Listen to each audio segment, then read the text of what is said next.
UCF. And these people are very decently well coached, as evidenced by UNC. How long does North Carolina play this game with Belichick? Until Belichick gets a call from somebody in the Yeah, well, NFL, they or call it. Woman. or he gets a call from some network saying, "Listen, I was gonna let say us help you." his I'm next his sure that next call's gig already come. has to be in the office. I mean, in somebody's booth. Network Or TV. It's got to be. Yeah, it's not it going seems well. like that's his next move. I'm sometimes I think the game kind of just it's time to move on. Like it's okay to do that. Use one career to help you start another career. We're And looking at you, Russell Wilson. I don't know if that's just I don't know if that's I don't know where he is in that realm. Yes, you do. Because his I mean this team here. Granted, it's his first year. And he's trying to get it figured out and right pieces and all those types of things. I still don't think they have a quarterback, which I don't know who their quarterback is. I don't know if Max is still the quarterback, and if he is, then Max has a rod in his leg, which is not good for him or being consistent. And I'm grateful for him, that he's out there because of his injury last year. Yeah. But I just don't know if. But I always said I don't know if Belichick is if he's a good coach without Tom Brady on the other side. It sure does not appear like. The stats would say that he is not. Right. Does not appear so. The record would say he is not. Gio and Max, to your point, Charlie, threw for basically the exact same thing. Gio was 11 and 14 for 87 yards and 2 interceptions. Max threw for 11 of 19 for 67 yards. So the entire passing offense of North Carolina threw for 154 yards. That ain't gonna beat no high school team. Some high school team. Right. That won't even be Wofford. I mean, and Wofford just handing out victories right now. Florida State ran for 500 yards and still had more yards throwing the ball. yeah. It's not going well. And I will respectfully disagree with you, Charlie. You said you don't know where Bill Belichick is right now. Yes, we do. Bill Belichick is literally having a midlife crisis in front of us. And he's the awkward friend that has had tremendous success, and we all want to tell him, hey man, it might be over, but we don't know how to tell him. It's like because he shows up with the young girlfriend and the earring in his ear, and you're like, ooh man, who's going? So now we're having secret meetings going. Who's going to tell him? Like he's probably driving a sports car too. He's driving a sports car. He's wearing vests with no shirts. He's like. We don't know what to. We just like somebody's got to tell him. Who's gonna tell him? Who's gonna tell him? Walks in the team meeting. Hey, home brethren. It's not going well. He's waiting. Why y'all talking about a man like that? I'm just saying. She got about here doing TikToks. There's a video. Yes. There's a video of her on the sidelines with him talking, and she's got on these white boots and this low. And I'm not shading her outfit. I'm not saying that, but it's an awkward picture because here's this Hall of Fame coach, standing there next to somebody who looks like they're from the cheerleading squad, and you're just like, oh man, this is. So we're all thinking to ourselves, who's going to tell him? One of those former players got to tell. See, you know what? I blame Tom Brady. I blame Teddy Bruschi. I blame Randy Moss. All of these ex-players that say they love him. This ain't love, fellas. This is not love. Well, sometimes you man, he got to learn on his own. Well, they've clearly made that decision because nobody is bringing up the speed. Somebody got to bring them up to speed and say, "Fam, it's not going. This is not how we do it. This is not. This is not the Patriot way." And hopefully Charlie comes back soon because I wanted to ask him: Is he in his time at Florida State? Did he ever see Coach Bowden's wife down on the sideline before the game? I would have to say no, but I will say that Bev Schnellenberger, Howard's wife, she did used to come down to the field, but like it was like Jerry Jones. She came down in the fourth quarter, and she wasn't going up talking to Howard. She was just down on the field. She's down on the field, chilling. You know, it's awkward. I'm just gonna say it's awkward right now. It is very awkward. So okay, NC State Duke pulled this one out. Shockingly, Duke figured this one out. Yeah, it was a great game. It was actually a really great game. Hey, Charlie, I wanted to ask you, in your 4 years at Florida State, do you ever remember Coach Bowden's wife coming down to the sideline and talking to him before the game? No, she didn't. The only time she came down was, championship. Ooh, hold on, because we haven't done this in a while. That was nice. And that was a Charlie Ward humble flex. That was nice, Charlie. That was a bar. On time she came down. I wouldn't even have given him. You did. It was. I wouldn't have given it to him for that, but I love it. No, that's a positive one. That's a positive one because that was a flex. On time she came down was a championship. I like that, Charlie. That's a for that ring. She came down. Yeah, for that rings and things. Yeah, I like it. But we are looking at you still, Bill Belichick. You're not off the hook. Duke and it's really time for an intervention. Okay. CJ Bailey played okay, but not great. What did that guy Hollywood do? Hollywood killed it. He's 17 carries, 123 yards. Hollywood's going to play on Sundays. We already know what Hollywood's path is set. My question is, why did he only have 17 carries? That's the question. Because CJ Bailey was 29 of 39 for 364 yards, 2 touchdowns, but 3 picks. And therein lies your problem. The strength of this team, with all due respect to CJ Bailey, is not CJ Bailey. The strength of this team is Hollywood Smothers all day, every day, in any way that you can get him the ball. So that's what you have to do. Give him the ball wherever he wants it, whenever he wants it. As long as he's got energy, give him the ball. Now, I don't want to hammer a 3-1 team because, they are 3-1 right now. They're playing, for the most part, they're playing well this season. But 2 people ought to be touching the ball. Terrell Anderson at the wide receiver position because he had 166 yards, and Hollywood Smothers. They need the ball. With all due respect to CJ Bailey, give them the ball. Just focus your attention on that. Because I'm going back through looking at the stats.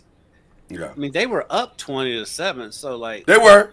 There's no reason for him to only have 17 carries. Now, Duke came back. You could give him that, but it wasn't like NC State was when they did have to come back because they blew the lead. Right. But when they were up 20-7, it feels like they should have been running the ball. That was a weird game, though. That was a weird game. It was because somehow they let that lead slip all the way away, and then they were fighting for their lives and couldn't get back in the game. It was weird. It was very strange. It's not every day you see somebody go up 20-7 and then trail 38-26 in the fourth quarter. Right. That's also true. That is also true. That is also true, sir. Charlie's at his cubicle. Charlie has made it to his cubicle. It's amazing. All right. Okay. How much time we got with you, Coach? We good? We all right on time? I got a few more minutes. Okay. Well, let's run through this quick. 10 minutes. Let's run through this quick. Temple and Georgia Tech. Georgia Tech is balling. I don't know how they're doing this, but they are. But that's the part that I don't understand because it's not like everybody on earth don't know who gonna have the ball. Haynes Key is gonna have the ball, and yet They busted Temple smooth in the mouth. Like, That's Temple. well, yeah, that's true. I mean, I can't take that away from what you just said. But I don't know. John It's Chaney's just not walking through that door. What was that? he said John Chaney is not walking through that door. If wishing made it so, though. If wishing made it so. But yeah, hey, and by the way, the ACC is now kind of dependent on Georgia Tech to keep this going. In Miami, yeah. In Miami, in Florida State, in Louisville, they got to keep this going because all playoff hopes are riding on those 4 teams. So they need to keep winning, which Miami is doing their part. Shout out to the number 4 team. Is Miami the 4th best team in the nation? I think so. They're playing like it. Okay. It might be higher. So no concerns coming out of this game for either of you as it relates to Carson Beck? Yes. I do have some concerns. What happened to Carson Beck? Well, I saw some cracks this weekend. He's 17 of 30 for 160 yards. He had an interception. He looked like Georgia Carson Beck for the first time this season. Well, I mean, he was playing a quality defense. So he was. I mean, you know, you gotta take it for what it's worth. Yeah. And he's not really a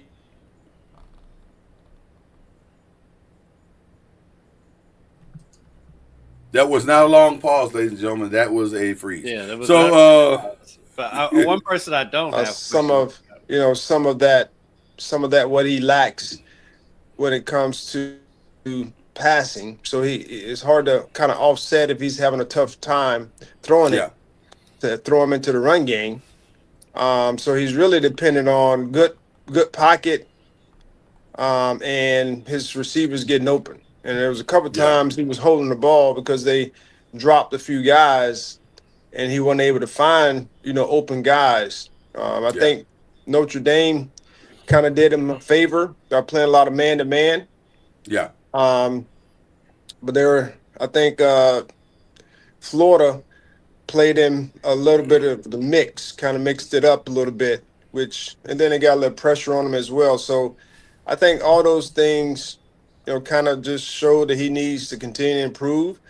But when you can't run, but when you refuse to use your legs to get those extra yards, whatever those extra yards look like, or tire defense out from them trying to chase you, it kind of wears on you in a sense. So I'm happy that he looked like he was normal because he's going to be coming to town in a couple weeks. I knew where you were going with that. I actually knew before you even got there. Yeah.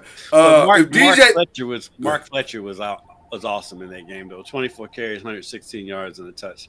And then Shamar Brown had 2 touchdowns. So Miami could run the ball. That's the difference between this year's team and last year's team. Is they went as the quarterback went last year. This year it feels like if Beck is struggling, they can't turn to the running game.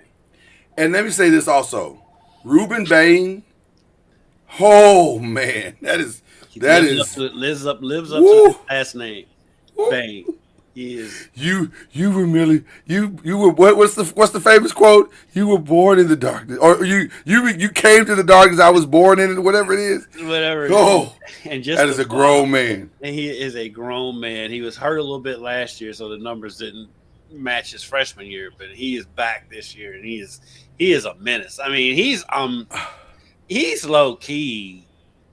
I think he can be a low key defensive candidate for the Heisman right now. I think Ruben Bain has played his way into the top spot in the draft.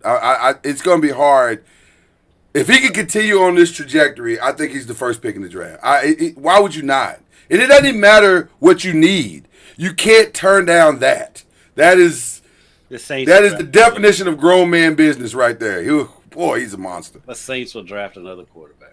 They will absolutely draft a quarterback, and it'll probably be Carson Beck. It'll probably go. What is wrong with, just real quick, Coach? What is wrong with DJ Lagway? What is he not seeing? And by the way, how bad is the backup that DJ is playing with all due respect, this poorly, and they have no plans of changing that position. Well, Money. I mean, in this day and age, that may be an issue, but I mean, that may be the case. But I just go back to my situation where I was struggling, very similar to what he's struggling, and it wasn't so much about the backup. It was, I mean, the backup did get a chance to get in there and play a few downs or series or whatever the case may be. But I think it's more so they're just trying to keep him, keep his confidence, give him opportunities to learn and grow, because he is their long term solution right now. And last year he played half a year. I do believe he played half a year, so there wasn't much film, and he was able to basically be like the backup. When you come in and the backup does well, but when people start getting more film on you and start throwing different coverages and looks, then you have to make adjustments. So right now he's also just missing some guys. I mean, he's missing wide open guys, and maybe his mechanics are a little off as well. But hopefully he can get it turned around this year. But it's going to be hard because he has quality teams that he has to face the rest of the year. So it's not like he's going to be. It's not going to get any easier. It's not going to He get does any not easier. have. He does not have a stat game on the on the schedule. No, it's going to be hard for him. Unfortunately. Yeah. Stanford destroyed by Virginia, which makes this week's game very, very interesting. I don't know what California is. I don't know. I don't know. I can tell you what they are. Cal? They're ahead. Yes. Did I pick They Cal are. or did I pick San Diego State? Unfortunately, Charlie, you picked San Diego. No, I'm sorry. Fortunately, you picked San Diego State, so you did good. All right, thank you. Good. He knew who he picked. He knew he picked. No, I think he was fully I aware. didn't. I think he was fully aware. I I was hoping I picked San Diego State. All these You games. did. That's the only one Charlie asked who did I pick. right. And his screen goes out right. Even his computer knew he was full of it. The time was perfect, Charlie. In our Believe in the ACC games, Texas Tech beat Utah soundly, by the way. And Texas Tech, low key, is having a really solid season. They may be the best team in the Big 12. We don't know. They spent a lot of money for that team. They did. This is not a cheap team at all. In a much better game than probably a lot of us thought it would be, Oklahoma and Auburn turned out to be a very good game, but a very costly game for Oklahoma, as John Mateer will be out for the foreseeable future. But they did get the victory and were able to pull that one out. Notre Dame is very grateful to Purdue, although the game was more competitive than I think people thought that it would be as well. Purdue really played solidly. Yeah. And then the shocker of the weekend. It's unbelievable. Nobody saw this coming, at least not the score. Now, we thought Indiana for Indiana to win, it's not that shocking, even though I was surprised that they even won because they hadn't played, they literally played nobody in the first 3 games of the season.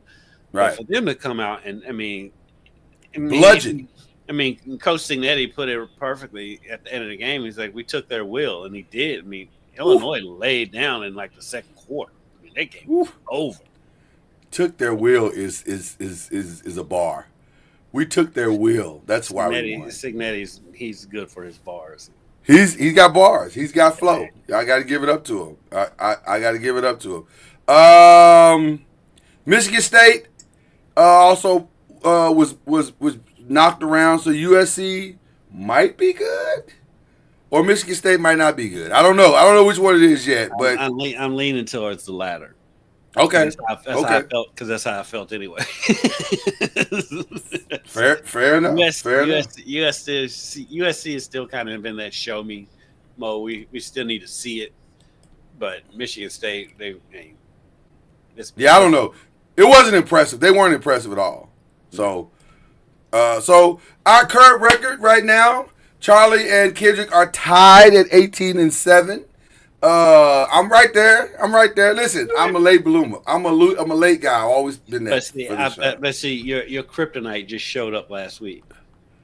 And then, Syracuse? yes.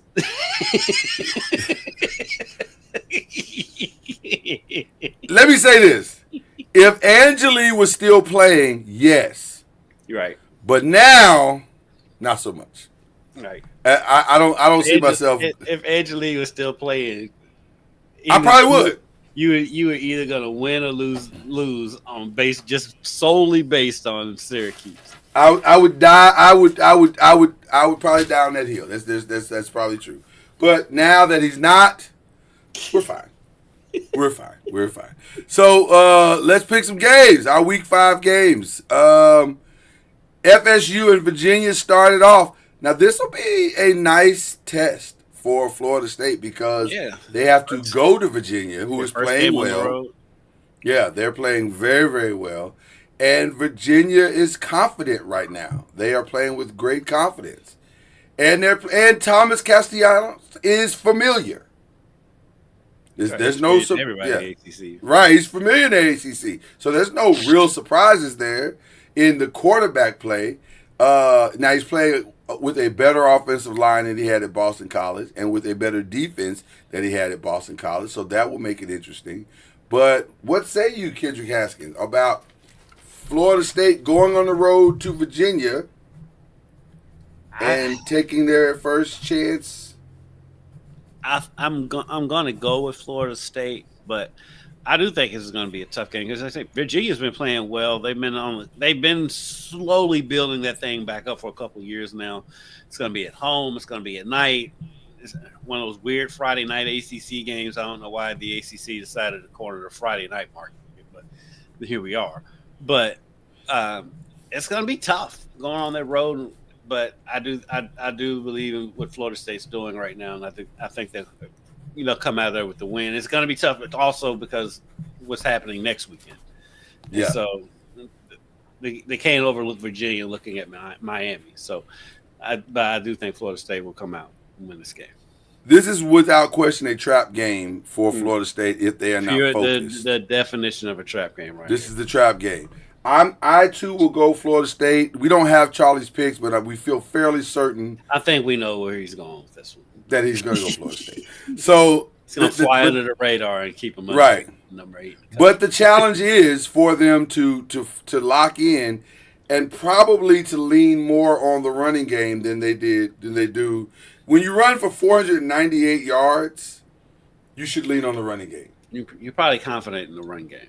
You're confident in the running game. So it'll be interesting to see if they can what Virginia does with that running game because they're probably going to sell out and try to make Thomas beat them with his arm, which he has not historically proven he can do. So we'll see. All right. Excuse me. Georgia Tech and Wake Forest. What say you, Haskins? Give me Georgia Tech. I mean, Haynes King's playing so good right now. Wake Forest is just so inconsistent. You don't know what you're going to get with them. So I'm going to go with Georgia Tech. Why is Haynes King not in Heisman conversations? Because he's everything to them. He's everything to Georgia Tech. I think it's twofold. A, because it's Georgia Tech. And B, he's been in college for 10 years. And it's just like, and it looks like college from like the old Army, when Army and Navy were dominating the college football scene. That's what it looked like. So that's what Georgia Tech looks like. It is not flashy at all. It's but it wins. So but they win. They win. He's quietly playing very, very well. Duke and Syracuse. Oh, I'm sorry. I should have said I'm going to go Georgia Tech as well. That was an easy one. Kind of a layup. I kind of. Okay. Duke and Syracuse. Had Steve Angeli been playing, I think this was a Syracuse, not a lock because I think Duke is playing good ball. Yeah, Duke showed me something last week by beating NC State. Yeah. This is a tough one. Yeah. It's like, because you want with Syracuse, you don't have Angeli. you also have to wonder, will there be a hangover from beating Clemson? Duke's coming in there fresh off a comeback win over NC State in one of the weirder games of the weekend last week. Yeah. I think what I'm are gonna you go thinking? I'm gonna go with Syracuse at home. Syracuse at home. Okay. I'll tell you this. The backup made me pause. There were some things he did in his limited time that made me go, ooh, that's not the same. Yeah. I think this may come down to a fourth quarter where Duke may have the more experienced team to pull it out. So give me Duke in this one, which I wouldn't have said a week ago. I'm gonna be honest with you. I'm shocked that Duke has turned it around so fast. I mean, it's hard for me to pick Syracuse too because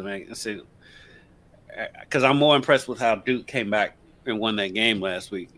But that game was at home, and so which helps. So I'll stick with Syracuse. Yeah. Louisville and Pitt is an interesting game as well. This is Louisville's first true ACC test. This is a road game. Their first road game. Their first road game. They are better on paper than the team that they're playing, but it's Pitt. It's nasty fields. It's funky weather usually. Although right now it's 71 and cloudy. Even if the sun's out, it's a funky field. It's just a funky field. It's and it's Pitt.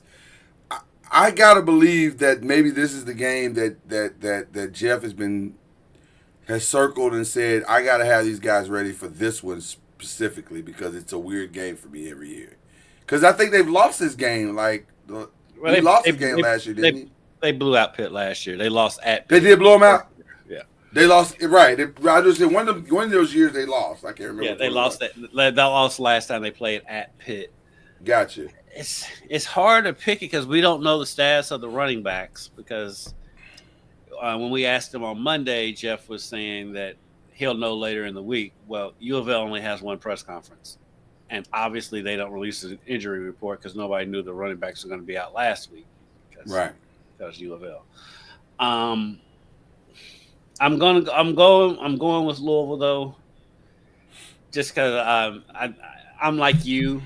I agree with you. I think he's been holding back. He hasn't really opened up the playbook yet. I think he's going to open up the playbook in this game. We're going to see a lot of stuff, and plus Colin Lacey is on the field.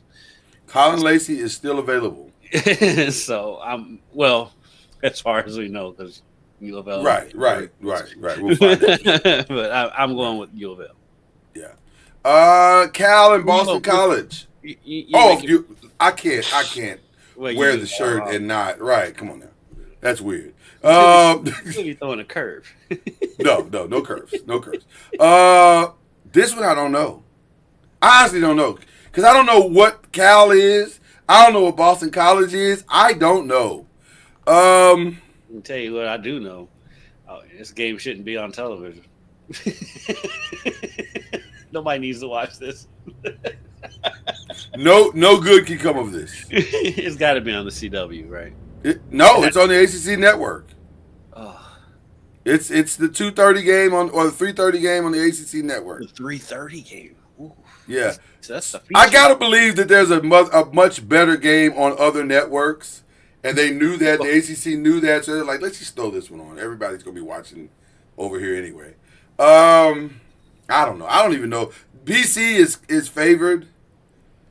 I don't know why. I guess because it's in Chestnut Hill, and California's got to travel. So for them, this is a 11 o'clock game. So maybe that's why they're favored. Give me Cal, but I have no confidence in that whatsoever. Like none. I have zero confidence in this pick. I think I'm gonna. What time is that game? It says 3:30. So it's a 3:30 game. Time. Yeah, I said 11:30, 12:30. Yeah. I'll go with Cal. Just because Okay. I've seen it from them, even though last week's game was a head scratcher. It was. But no confidence whatsoever. None. Also, no confidence in who to pick on this one because Virginia Tech could beat NC State, but maybe not on the road, which is where this game is going to be played for Virginia Tech. Maybe not in Carter Finley. So two teams I don't have any confidence in. It's because every time I start getting confidence in them, they do Virginia Tech and NC State things. Like, and 10.5 seems like a lot for all. NC State. That's a lot. So I'm probably gonna lean on Hollywood Smothers because I just think he's amazing. I feel like that they should be leaning on Hollywood Smothers more than they are. So, yeah, maybe they've learned their lesson. I'll go NC State. Maybe they've learned their lesson, Kendrick, and they're going like, okay, we get it now. It's Hollywood Smothers and nothing else. San Jose State and Stanford, until otherwise notified, it's going to be the opposite of whatever Stanford is doing. I don't know what Stanford is. They don't seem to be very good at the football anymore. So, but somehow Andrew Luck gets interviewed every game. Because it's Andrew Luck. I mean, I get it. What else are you going to talk about in the Stanford game? But it's so weird. They interview him more than they interview the coach. I know who Andrew Luck is, and I couldn't tell you who Stanford's coach is. I was just going to say to you, who is the coach of Stanford? Andrew Luck, apparently. Okay, so point. I'm just saying, there's nothing else. With all due respect to Stanford, there's not a lot else to talk about. Which is weird because Stanford used to be a talked about team. They used to be very good. Andrew Luck was there. Yeah, but now not so much. And Caleb Love, running back. But I'll go with San Jose State, I guess. Yeah, I threw in a bonus game because I already picked our ACC games already, and it's just this is just for fun, just for us to have fun with. I'm not even sure I'm going to count it. Well, our AC games, our bonus games don't count usually. Well, we still gotta believe in the ACC games, but this is just like for fun. No, this doesn't count one way or the other, loss or. But Alabama is playing Georgia, and I just thought it'd be fun to pick this one. But not as a believe in the ACC game. It's because it's a great game. I mean, it is a great game. It's gonna be a good game. I call this the Dabo Sweeney game. Because if Coach DeBoer gets blown out of this game, it ain't gonna be Dabo that replaces him. It could be. It's more likely Dabo than anybody else. Who else we gonna get? Who else you gonna get? A Georgia Tech's coach. Because they gonna pay the 70. They gonna pay the 70 to get him out. Yeah, the money's not the option. Right. Not the obstacle. But my thing is, has Dabo ruined his rep? I'm just wondering if Dabo's ruined his reputation enough to where Alabama's like, we're not touching that. Well, it's amazing how you get some act right when you have to. And I feel like Dabo is learning in real time the difference between what you're supposed to do and what you want to do. You're not gonna go to Alabama talking this we ain't going to the portal nonsense. That's not gonna happen. No. But I wonder if he's talked himself out of it because he needs to stop. He needs to avoid microphones at all costs at this point. Yeah, it's every not time going he gets in front of one, he says something that's just like really. It's not going well. These are some brutal press conferences right now. I think Georgia. This is going to be tough to say, but I don't know if I'm wrong. I think Georgia embarrasses Alabama this weekend. It's possible. I'm picking Georgia to win. It's possible they could blow them out, but I mean, this game is always weird. Remember the last year's game was weird, and so it was. I don't think Georgia blows them out, but I do think Georgia wins. The reason why I say blowout is because I still don't see the fire in Alabama. Like, I'm waiting to see Where's the passion? I don't see any passion in this team's play, any game they've played this season. And so now it's going to come against Georgia? Like, it just seems like a lot to ask for people to summon it up all of a sudden. So, I don't know.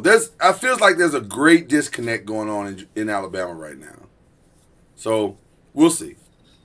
We'll see what happens. But, yeah, give me Georgia in that one. Okay, so the BLEAV games are very easy to select. Notre Dame is going to play Arkansas in could be a sneaky game, a desperate Arkansas team trying to keep whatever semblance of a playoff game they have alive. I know you live in the state, but Arkansas is up there amongst the more delusional fan bases. Are they? I went to school with a lot of them. Because they fumbled away. They fumbled away 2 games this season. Literally fumbled away 2 games this season. This last game was pathetic. Like, they had that one won. They just all they had to do was run 2 more yards and hold on to the ball. Yeah, it was ridiculous. So I don't know. That's a game. BYU Colorado is interesting only because Colorado alleges that they finally have found their quarterback. And he played well this past game. Salters played very, very well. But I don't know if that's going to matter against BYU. I don't know. Because, like, BYU played somebody a couple weeks ago, and I thought they would run them out of the building, and they didn't beat them. And they didn't. I thought they would. Exactly. I have question marks about that game. Okay, USC. And talking about question mark games. Yeah, I don't know. I don't know about this one at all. USC, Illinois. LSU, Ole Miss is an option for someone to pick. I got questions about this one. And then the game of the weekend is Oregon, Penn State. That's going to be a great game. Yeah. And the Big Ten did Oregon a favor by having this game in September rather than later in the season. 100%. Weather in Pennsylvania. Either weather in Oregon can be tricky too. Yeah. I think I'm taking what I feel like is a layup in this one. Okay. This week. And I'm going with Notre Dame over Arkansas. Notre Dame over Arkansas. All right.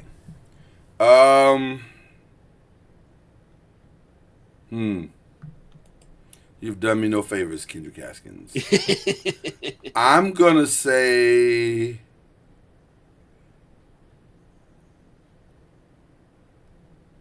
this one concerns me because I'm not sure what LSU is. I don't know what they are either. Because you forced 5 interceptions from Florida, but you still barely won a game where you had 5 interceptions at home. Because they can't run the ball. Right. So I don't know, but they're listing them as the number 4 team in the nation. So I don't know what that's about.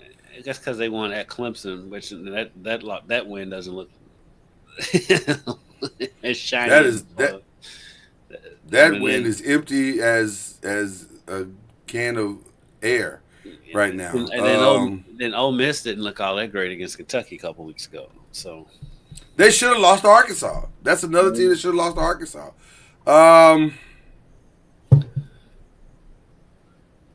Yeah, you've done me no favors, Kendrick Jackson. I may be forced to take BYU Colorado. I would pick BYU in that game.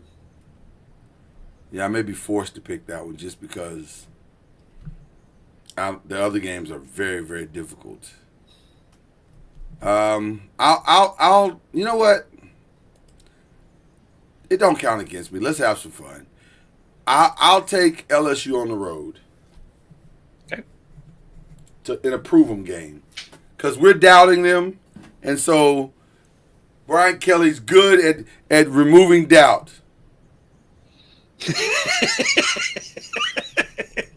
Did somebody just take over your body? It's called the truth. The truth infiltrated my body. It was like, don't do that. Okay, ask me the question. We're at the phase of the show where we talk about the other stuff. Ask me the question. Do I need to get in character for this? I can get in character for this. Hold on, All right, ask me the question. I already know the answer to the question. Do you? Yes. Okay, let's see.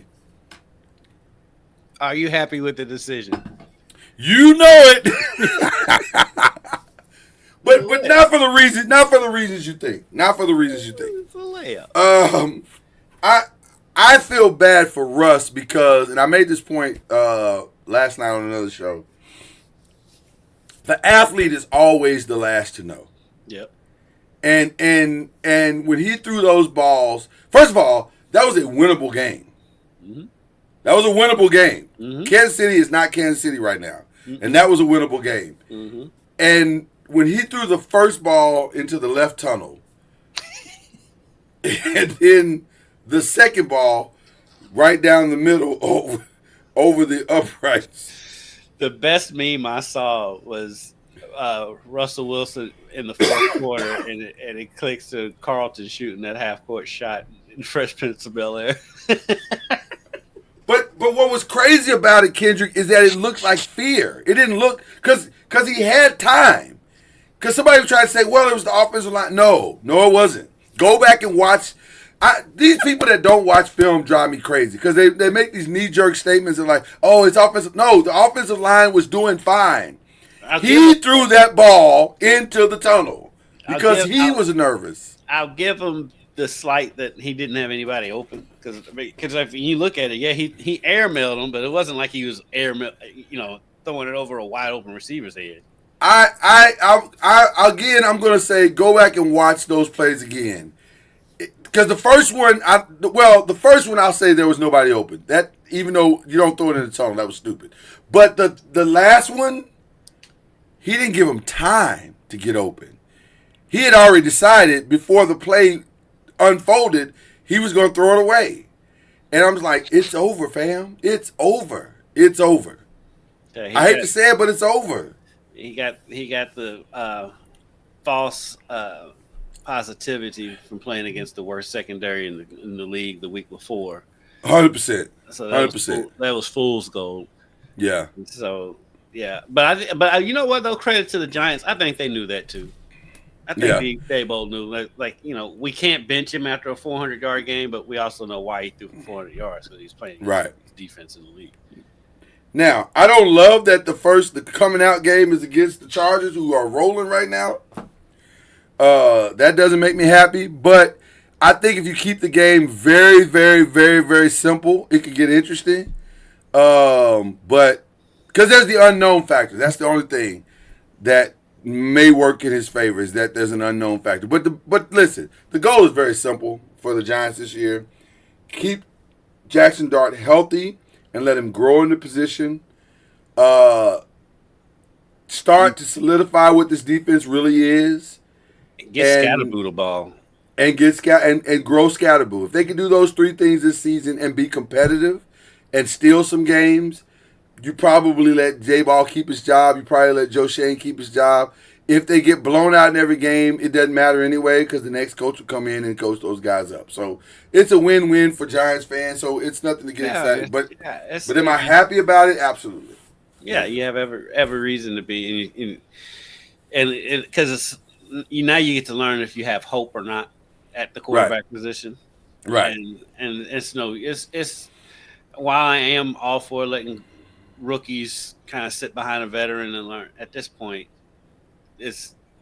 you're better off getting him out on the field, getting him experience and seeing what you have in it. And I do think Jackson Dart's going to light a charge with this team. I think they're going to rally around him.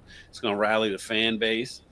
The Chargers Chargers is a very tough team to make your first start against because I think the Chargers are Super Bowl caliber team.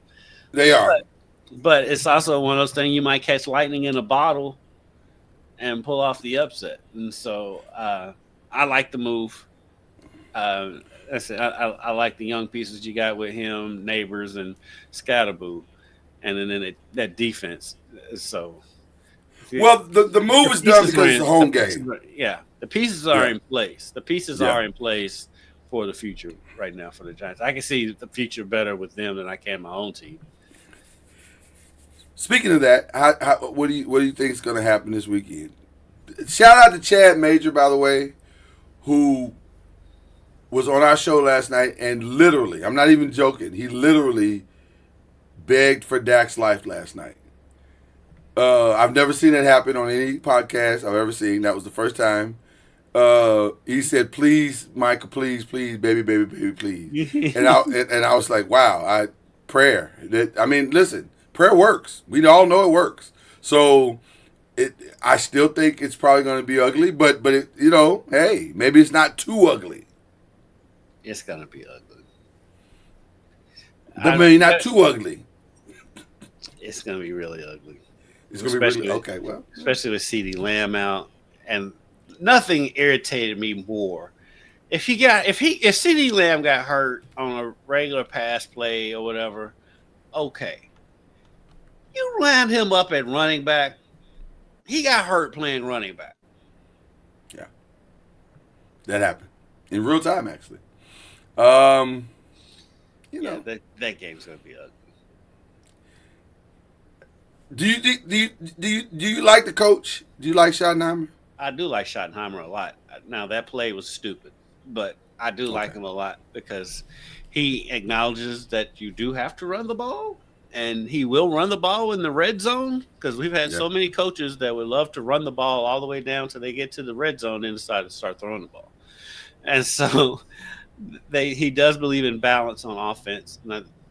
Now take some risks, like lining your wide receiver up at running back, but that wasn't smart. Especially when if he was built like Colin Lacey, okay, because Colin Lacey's kind of built like a running back, or Dabo Samuels, right? Yeah, right, or Debo, right? Yeah. But like CeeDee Lamb, CeeDee Lamb weighs about 180 pounds, soaking wet. You gonna line him up at running back, okay? But that aside, I do like his style. I do like what he's doing.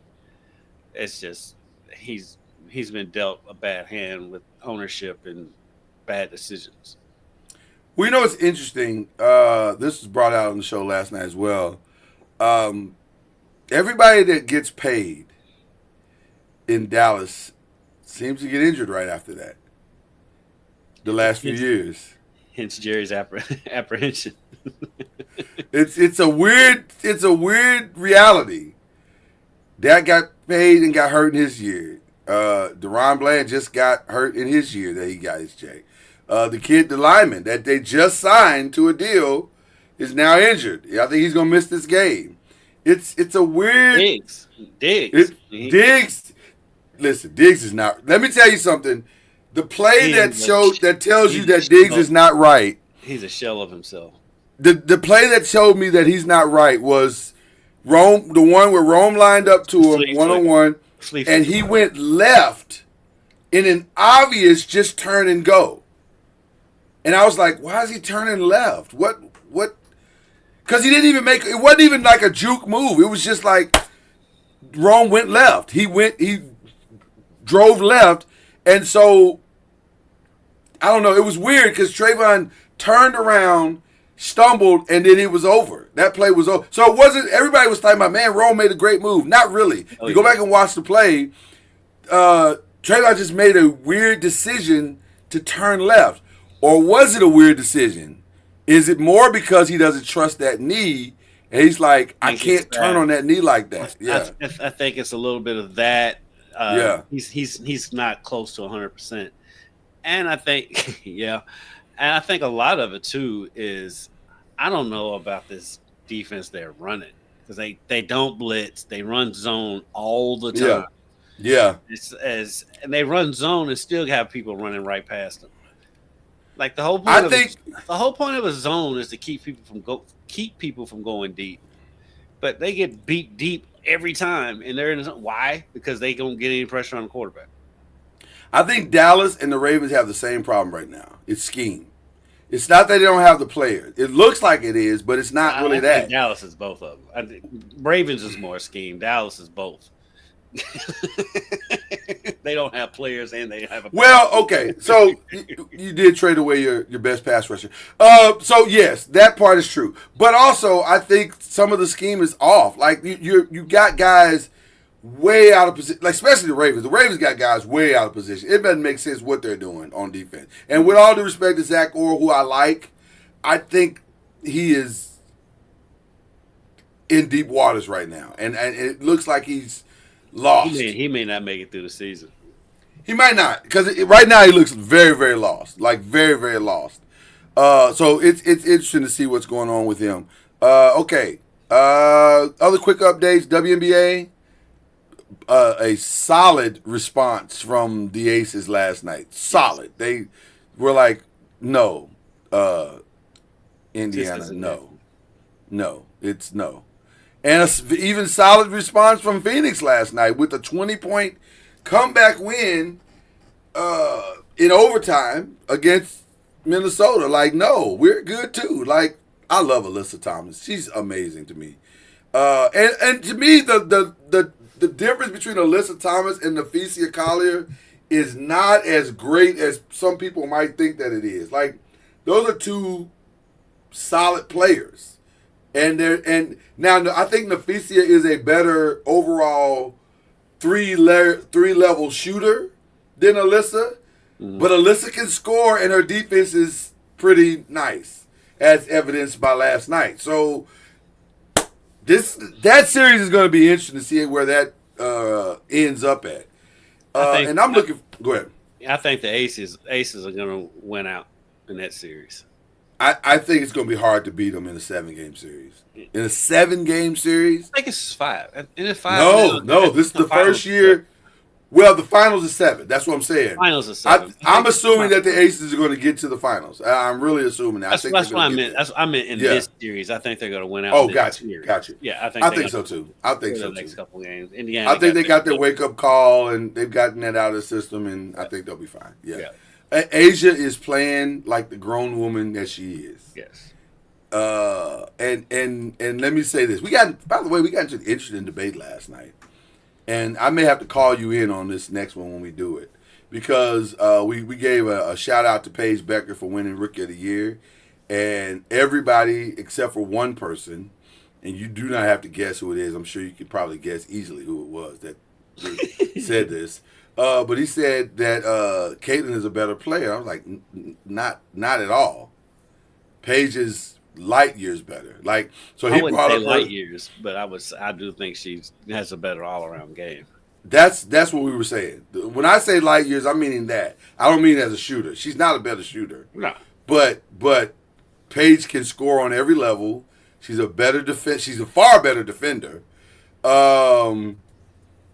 I would, and if we're in the park and there's two people there, I'm picking Paige. Like, Paige can do it all. Caitlin can do one thing. Now she does that one thing very well.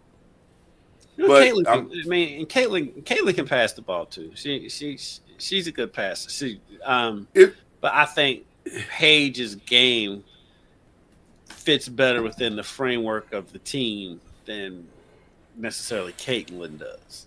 And I'm not taking anything from Caitlin. I just feel like Caitlin gets assists because all the defense is geared toward her, so she's just hitting the open player. Whereas Paige, I feel like within the framework of the offense gets assists. You know what I'm saying? Absolutely, 100%. It's more within the framework of the game plan. Whereas Caitlin's assists are coming from, I'm getting double teamed. Somebody's got to be open. Whereas Paige feels like Paige is running the offense and is getting assists that way.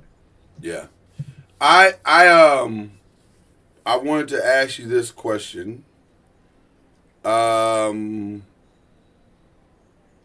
It slipped my mind just that fast. I had a great question. Oh, no, I got it. It came back. This is completely off sports. We're done with sports now, or we're done with sports for this moment. Interesting thing happened last week. Well, early this week. Well, two things happened. Ironically, we're hip hop fans, Kendrick and I. For those who don't know this, and Cardi B introduced her album to the world. 30 minutes after it was introduced, it went platinum. Now everybody's like, "Well, how is that possible?" Well, because she put "Up" and "WAP" on the album. Two songs that are at least 4 years old. But technically, they were released as singles in preparation to the album. And so because they're on the album is platinum. A lot of people are saying that's cheating. To me, I'm saying that you win how you win. But I would love to get your thoughts as a hip hop historian. And by the way, in the midst of all that, last night Nicki Minaj dropped her to continue in her pettiness as she does. She dropped her date of when she will release her album next year. So, I like this. That is the greatest response ever, by the way. I'm just not a big Nicki fan. I like her music. I like her delivery. I love her voice, and like when she's on her game, she is a top line in MC. It's just a lot of stuff she does. It's the other stuff. Oh my God, it's the other stuff. I can't. She seems like a lot to deal with. Yes. But as far as Cardi goes, I mean, it's strategy. It's tragedy, like Bugs Bunny would say. It's tragedy. And so Cardi's a good time. Yeah, it is what it is. I'm like, at the end of the day, I don't care about who goes platinum or not. Just let me know if you got a good album. Here's what's interesting to me. I don't even know what platinum is anymore. Because who's buying albums? I don't know how these metrics are. Right. Who's buying albums anymore? I mean, it's all based on streams. But I'm like, how do they measure the streams? Is like if you listen to one song, does that count towards the album going platinum? I don't know. I don't understand how it works. Somebody smarter than me knows how it works. I'm sure some 10-year-old knows better than I do, but I don't. It's very strange. But that was the question I had. I don't know. So I'm guessing what a platinum album looks like anymore. So I'm guessing the streams from WAP and the other song that she put on her new album, I guess those streams just carry over to the album, I guess. Something like that. Like they said that WAP is 9 times platinum and Up is 5 times platinum. I don't know what that means though. Does that mean 9 million people bought WAP? Or 9 million people listened to WAP? Right, because like you said, who's buying albums? You just stream them on Spotify. That's all I do. I haven't bought an album in years, so I don't know what the last buying CD albums mean. I literally think the last CD I actually bought was Damn, and I don't even think that might not be accurate either. Yeah, I think that's what. Right, and then there's the other part, like Pastor Corey said. What's an album? Like what? Right now, it just feels like it's a collection of music on your Spotify playlist. So I don't know what an album is anymore. So we're in a weird state. They know now because now they are starting to sell vinyl again. Because I was in Target. That's true. A bunch of albums in Target. When Target started selling vinyl again. Yeah. Mike Gundy fired. By the way, just didn't have a chance to bring that up. But Mike Gundy's fired. If I'm being completely honest, thought he already was. No, I knew he wasn't. I knew he was still there because every day, every Saturday, it was like, how is he still there? I thought he already was because I knew they were going through that contract thing last year, and I thought he took a pay cut to keep his job. See, I didn't know that. I lost interest in the story because it seemed to drag on. So I was like, I don't even care anymore, and so I thought he was already gone. So that's apparently he wasn't, but it doesn't make sense why that program is not good. No, it doesn't because there's only 2 teams in that. And they've got all the money in the world, and they're right by the state of Texas to get recruits. And so they got all the money. If you know anything about Oklahoma State and where they get their money, they got all the money.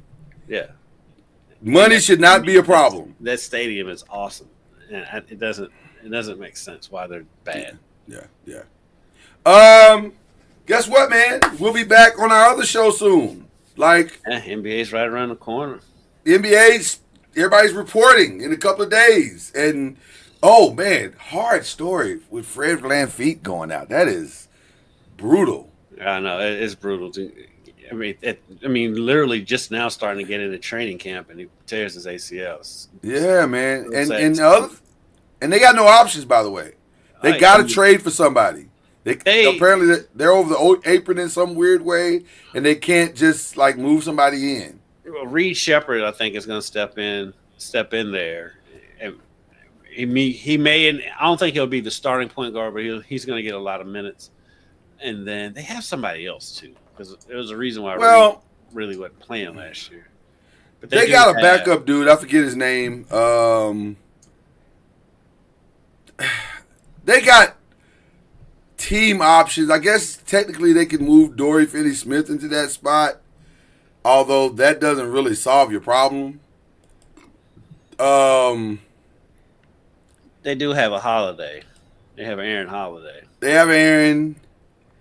I don't know. It's Aaron probably is the most likely as of now. Right, as of right now, Aaron's probably the most likely scenario because you can't move Amen up. But to me, it's not his offense that you're going to miss. It's not the way he runs the offense that you're going to miss.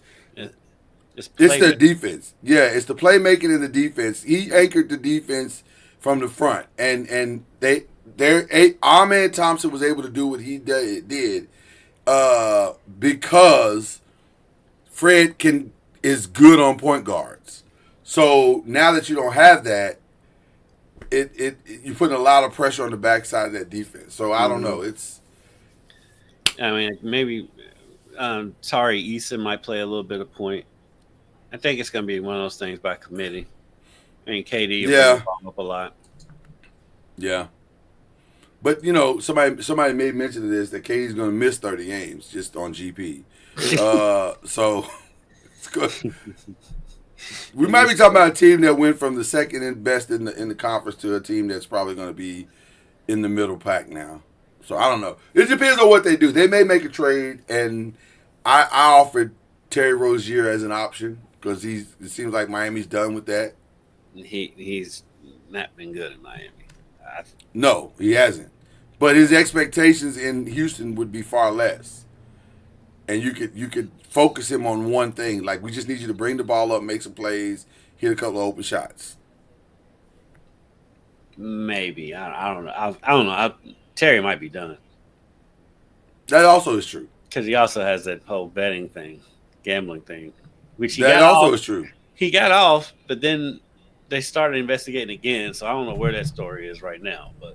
And plus, they're without Tyler Hero, so they're not getting rid of Terry anytime soon anyway. Right. This is not a decision that's coming anytime soon. It's not coming before training camp, I don't think. So it's going to be interesting to see where this is going. But makes for an interesting start of training camp for Houston because they came in with tremendous expectations, and now they got to fix the hole in the door. And yes, Zion Williamson is looking svelte in September.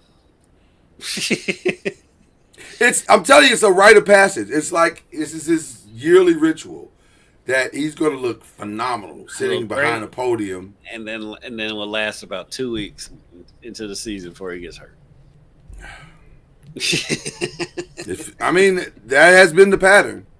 I'm surprised New Orleans hadn't gotten out from under that. But how do you get out from under it though? Like, who's gonna? It's not like the league hadn't seen his pattern. Somebody. I mean, it's always somebody. Yeah, but do you want to gut your team? You don't have to gut him. You don't have to gut your team to trade for him at this point. I don't know. Because he's not going to get a max. I mean, so he's not. He's not making $90 million anywhere. He's not going to get but also the trade. But also not going to be that. But also, do you want to pay him $90 million? Because that's what you're going to have to pay him. I don't think you have to, because like he's made what, one All-Star game, maybe two. Yeah, but I think his contract is $90 million. I think he's like $90 million left on his contract, if I'm not mistaken. That's which is wild. Which is wild to think. If that's the case, then that's why they're stuck with him, because nobody's going to trade for that contract. How many years is left though? Once it's an expiring contract, I mean, expiring contracts, no matter what it is they'll trade for that. If I'm not mistaken, and I don't think I am, I think it's 90, and I think it's 3 years left on the thing. If it's 3, I think so. I'm pretty sure it's 3. Let me keep Keep talking as if I'm not looking this up on the screen, and then I'll tell you if it's 3. But I'm pretty sure it's 3. Because that would mean he just signed it last season if it's 3. Because all these It was like It was like a 5-year contract, so it was either last year or the year before. But I'm pretty sure it's 90 left. Well, they're stuck with him, so that's why. Because nobody's going to trade for that. And so, Yeah, it's 3 years at 39 a year. well, that's work Man, that's workable. You think? under with the salary. The way the salaries are structured, 3 years. Well, the problem is it's 3 years left. If he was on That's the the last problem. year, so it'd be a done deal. Somebody would have already traded for him. So he's probably going to be there at least another 2 years. Maybe. I don't know. Joe Dumars doesn't have a lot of patience. He's old school. He's old school, but there's also financial ramifications though, and getting somebody to play ball. Well, here's the thing: it's non-guaranteed. And so It's non-guaranteed. I can really see in a scenario that somehow Memphis makes a play for him because of his relationship with You've Joe. been saying that for the last year or so, and I don't think you're wrong. No. The non-guaranteed part makes it interesting because that takes some of the risk out. Because I don't have to pay you if you're not performing. Right. I could actually cut you and pull all that money off the books, which is wild that he has a non-guaranteed contract, but also it's appropriate. Yeah, it's off the court festivities. It's wildly appropriate. So it's I don't know. I don't know what he's gonna do. I don't know what they're gonna do because they got some good young talent. I think they could be competitive if they could ever all get on the floor together. They're also stuck in the Western Conference too. So. They're stuck in the West, and they got a lot of money committed out in weird ways. Like they're paying Zion 39, they're paying Jordan Poole 31, they're paying DeJounte Murray, who won't see the court until like late next year sometime. 30 million, and then they got T. Murphy making 25. I forgot they got Jordan Poole. Yeah. Oh, listen, that makes for a good time. This team's gonna be a good time. Trust me, especially until the other guys get back. I'm looking forward to watching the look on Zion's face when Jordan Poole is coming down, jacking up threes. That's gonna be the fun time right there, and how much Zion Williams wants to punch him in his face. We could have another Draymond incident brewing in New Orleans as we speak. Zion doesn't strike me as that type though, and I feel like Jordan Poole pulls that out of you. But by the time he pulls it out of him, Zion's gonna be over in the street clothes anyway. That's also true. So it won't even matter. It won't even matter that he's putting up those shots. Yeah, that's a great point. Okay, we got to get out of here because we've been here enough. We've done enough today. You've seen enough. We've given you more than you probably even deserved. So listen, we gave you quality Bill Belichick analysis. Yes. That alone, him and Jordan. I'm just saying, that alone was worth. And we gave you Charlie Ward at a gas station. So I don't think there's anything left to talk about at this point. We've done all we need to do here today. Who are your shout outs going to today, sir? My shout outs go to the 4 newest members of the Kentucky Sports Hall of Fame that were inducted in last night. Randall Cobb, Carol Ledke, she was a gymnast from Louisville and was a gymnast at the University of Louisville. Tayshaun Prince, as we just talked about the NBA, former UK star, and Nora Martin Ross, who is a trap shooter and is like one of the greatest women's trap shooters of all time. She shot with one. She literally would shoot with one eye, and so she's in the Kentucky Sports Hall of Fame. So congratulations to them. Shout out to them. And shout out to the Louisville Sports Commission for keeping bringing me back every year. Every year. He's their go-to guy. Want to give a shout out to the four-time WNBA MVP, Asia Wilson. There's Asia, and then there's everyone else. She's got to get the one next year so she can be Booker T. 5 that times. would be Booker T has got to present it to her if she wins. Well, listen, barring a unprecedented collapse in talent or falling off the cliff of monumental proportions, you can almost book that that fifth MVP. I don't know. She's so far ahead of everybody else. Like, she just... Well, Nafisa would have gotten it this year if they didn't go on that win streak. But they did go on the win streak. 16 games. And they battled from being out of the playoffs to being like the 2 seed. That's wild to me. Right. So they're just... The Aces, that is a quality organization. That is a quality organization. And I think it's time for a field trip. For like the Giants and the Cowboys, they should go and visit and just see how things should be done. Well, the same organization that runs them, don't the Raiders that now Davis own them too? Why is he so good at the Aces and so bad at the Raiders? That's the real question. Because I think he lets his people do their jobs with the Aces, whereas the Raiders, That's what it is. That's what it is. That's what it is. That's the X factor. Okay, all right. But shout out to AJ because she's amazing. She's absolutely amazing. And then, of course, just on some love stuff, shout out to Jimmy Kimmel for returning last night. That was dope. That was dope. That was very, very dope. So we appreciate Jimmy for being Jimmy. All right, that's it. That's all we got for you. Again, Bill Belichick, Charlie Ward at the gas station. I think we maxed out. We're good. We're good. You guys have a great weekend. Should be another fun weekend of sports. Cue the whistle.